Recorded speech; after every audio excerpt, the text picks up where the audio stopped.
All right, so this is one of my nursery bins, and I'm just gonna open it up and check it out, and probably just check the moisture level and see if they need some food, things like that. So let's check this out first. Look at all these baby worms. They like the moisture underneath this bubble wrap, and if you put it bubble side down like that, I just had to have it folded over, it helps them get airflow so it's not suffocating them. I'm gonna put that aside for now. You can see how they're starting to eat through this newspaper. So that's usually how you can tell when they're getting a little hungry. All this right here, I mean, there's some pieces of cardboard, but all this is castings. It's unbelievable how fast even these baby worms can turn bedding into castings. So I'm gonna just peel this back. I can already tell it's a little bit dry, more dry than I like. And so I'm just gonna kind of dig through here. Look how many castings are in here. So a lot of these cocoons are hatching. Look at all these worms that are starting to grow up.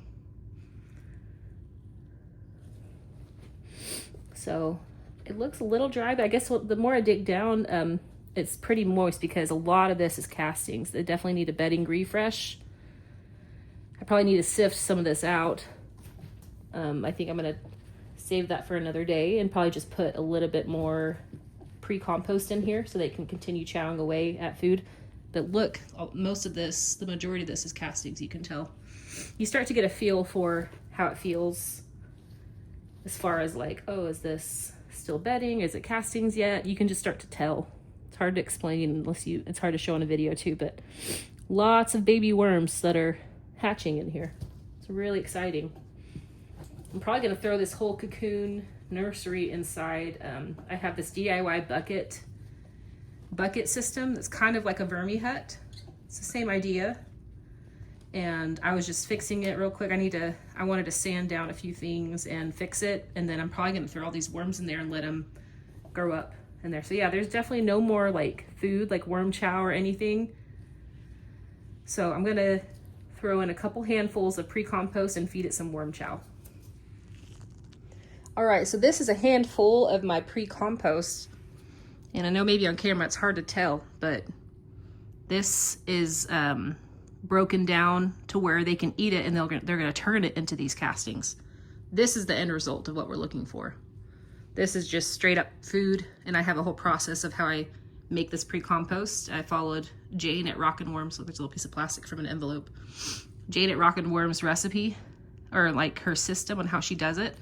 So they're gonna love, this is straight up worm food. It's bedding, but also worm food. By itself, I've noticed that it gets a little muddy, but when you mix it with other things like cocoa coir or cardboard, then it helps a lot. I'm gonna mix in a few handfuls of pre-compost, but I just wanted to show the difference. All right, let's just do this right now. I'm just gonna kind of mix this through. Honestly, I should probably be sifting this, but I just don't want to right now. So I'm gonna let them keep living in here for a little bit longer, and maybe I'll sift it in a few weeks.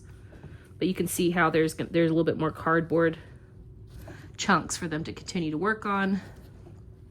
But it is crazy how fast this has turned into castings. Just trying to mix this throughout here without letting it go up through these holes. Added a few more handfuls.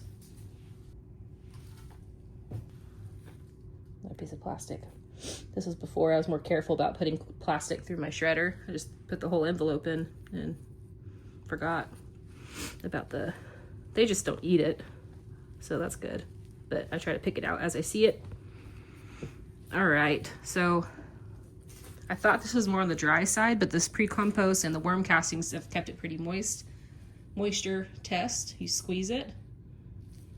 And if it holds together like that, but then it comes apart when you press on it, that's the moisture you're looking for. It probably could use a tiny bit more because nurseries and breeder bins like to run more on the wet side. This is perfect probably for a grow out bin, but I'm gonna go ahead and spray this. Just give it a little spritz.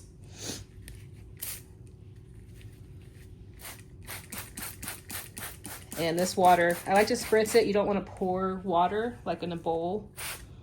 unless you're mixing something without worms in it first, but this helps it distribute better versus pouring a whole bunch in one spot and it being, you know. So I'm gonna I think that should be good. Moisture wise, the worms are gonna love that. And then I am gonna put a little bit of worm chow in here. I just like to dig a trench just because all this is gone. So again, this bedding is food. The pre-compost, that is food for them because it's made with cardboard, veggie, slurry, kind of like an old veggie, like you blend it all up. It's got a bunch of coffee grounds, and then it cooks down. It heats up, and then it cools down. And so that's what it is. That's why it's food for them. So they love it, but I am gonna put in some worm chow as well. There we go. That's good for now. I'm just gonna cover that back up like that. And then I'm gonna put this newspaper back on. Again, isn't this crazy how they just eat through this? I'm gonna put this on here.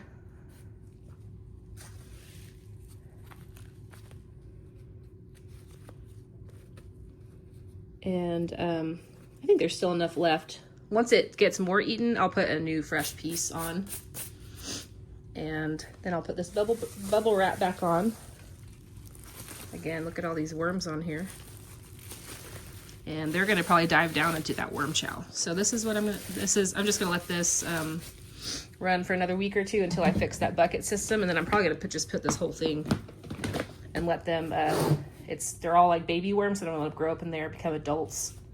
And it'll be kind of like a vermi hut. So if you want to watch more videos on my vermi huts or anything like that, I have one linked right here on this left side. And thank you for watching. Like and subscribe, it helps the channel. And I hope y'all are doing good.